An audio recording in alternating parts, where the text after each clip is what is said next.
When we moved to Santa Ana in 2008, there were limited options for independent coffee. But over the last 5 years or so, there's been a proliferation of upstart independent coffee shops. We were interested in checking them all out, so we thought we'd take you along with us to explore the new coffee landscape of Santa Ana. I'm Tara. That's Lucas. We're on a quest for new adventures and great food. Come along with us as we explore our incredible world.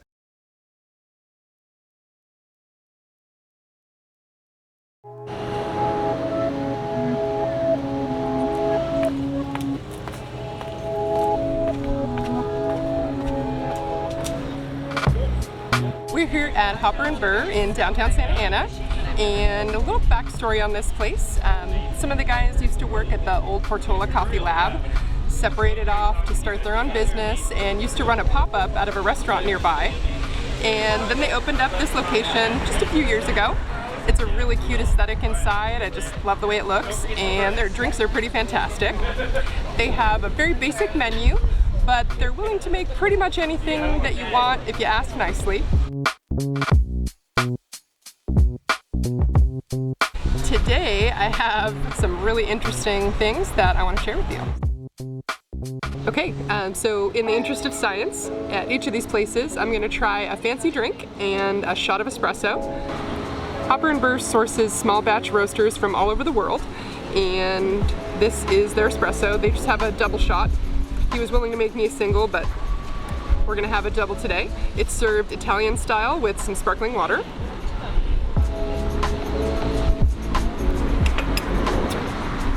Super smooth, and stir it up a little. It gets that foam on top. It's really, really good. Delightfully bitter.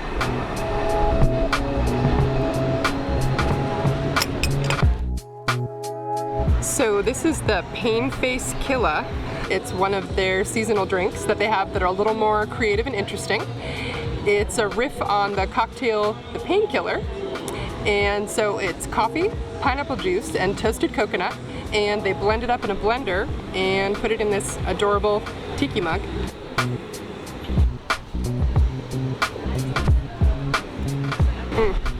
It's super refreshing and good.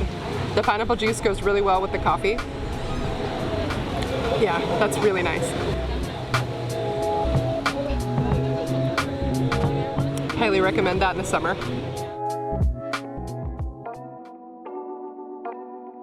We are at Coffee Muse on 4th Street in Santa Ana, and just a little bit about the coffee shop itself.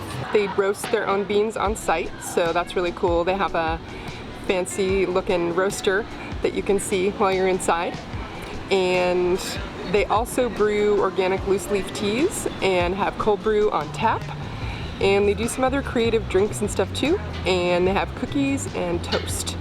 So it's a cool place. I like it a lot. This is the espresso shot that I got. It's a double espresso for science.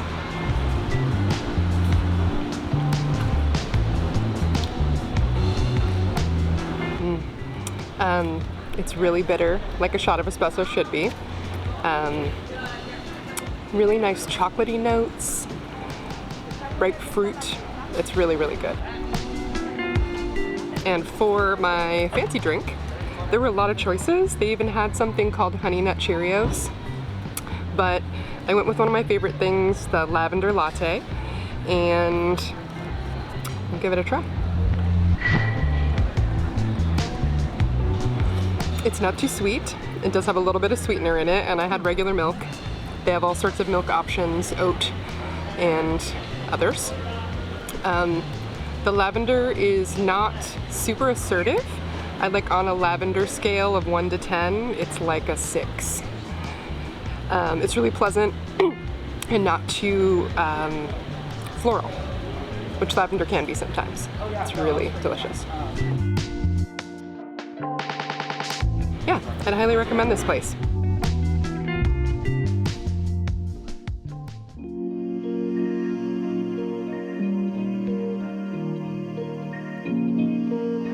We're at Hidden House Coffee in Santa Ana. It's one of 2 locations. There's also one in San Juan Capistrano. and they roast the coffee on site here at the Santa Ana location. They are thoroughly involved in every step of the coffee process, down to going to the farms where the coffee is grown, which is really cool. And so in the interest of science, we have a shot of espresso here today, and this one is also served with some sparkling water in a really cool ceramic cup. Let's see how this is.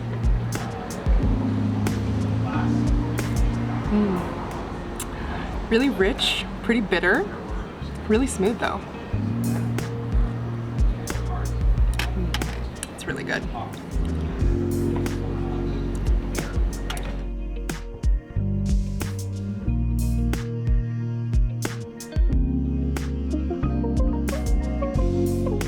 And for our second drink, I got an iced mocha. As far as the creative drinks, there wasn't a whole lot on the list. This is the kind of place you want to go to for coffee that tastes like coffee, but they did have an iced mocha.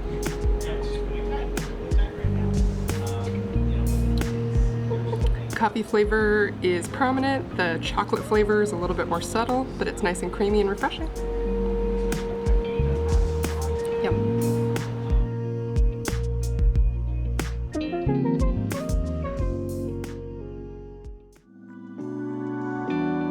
We are at Huskins Coffee Company in Santa Ana on 1st Street. It's in the ground floor of a condo building on a corner, and it's a cute little location.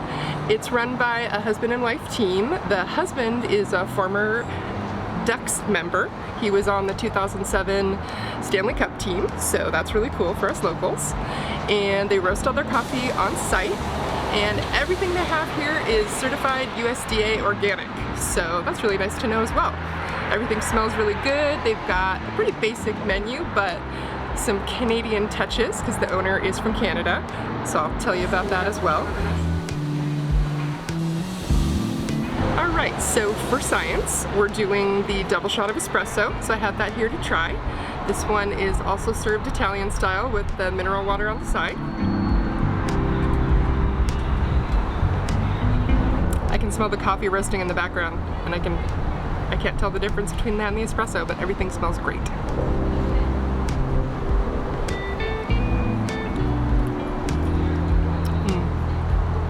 Super smooth, rich, not, bitter, but not like super aggressively bitter. It's pretty smooth, really nice.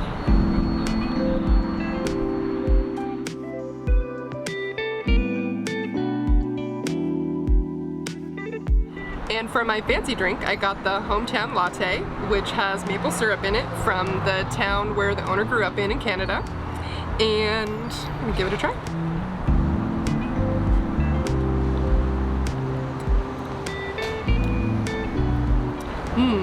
That's really good. You can taste the maple, but not in an overly sweet way. It's a little bit decadent, but not overwhelming. Super refreshing on a day like this.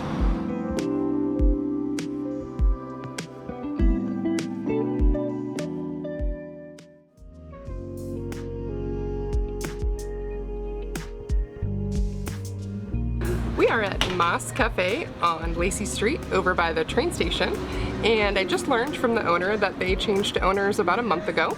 So it's a cute little space. It got a really nice Instagrammable aesthetic, and they specialized in what they're calling fusionized Hispanic drinks.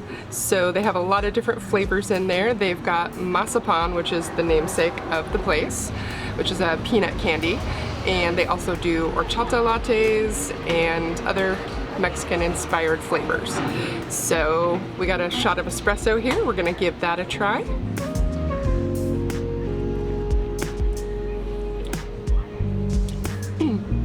It's really nice, aggressively bitter, but smooth. Really good shot of espresso.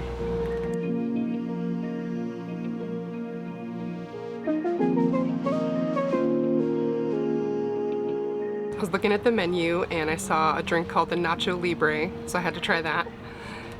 It's the horchata latte with 4 shots of espresso.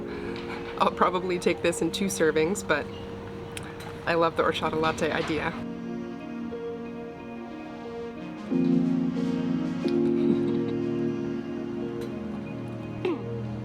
It's so good. I actually think it might be better than horchata lattes that I've had before, because it's got more of a coffee flavor to it. But it's really, really delicious. Indulgent. That'll get you going.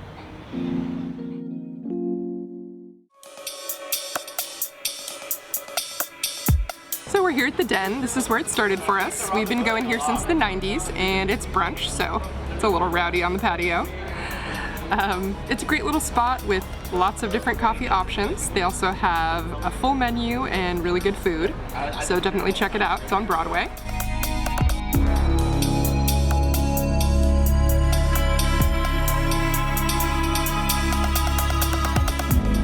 I have my shot of espresso here.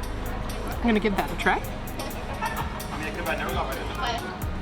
I actually don't think I've ever had a shot of espresso here, but it's really good. Really smooth, not too bitter, roasty. It's delicious.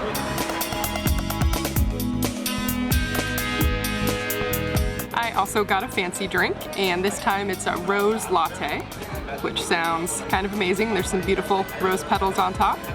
I always like a floral latte.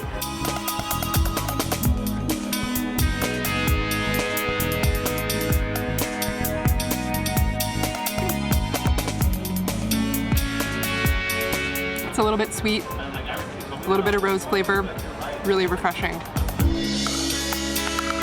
Well, that wraps up our tour of Santa Ana coffee shops. It is impossible to choose a favorite. Everything was so good and unique, and it just goes to show you that there are so many superior alternatives to the evil Mermaid Corporation. We're going to link each shop below for your coffee drinking pleasure, and if you like this video, please give it a thumbs up and subscribe to our channel for future adventures.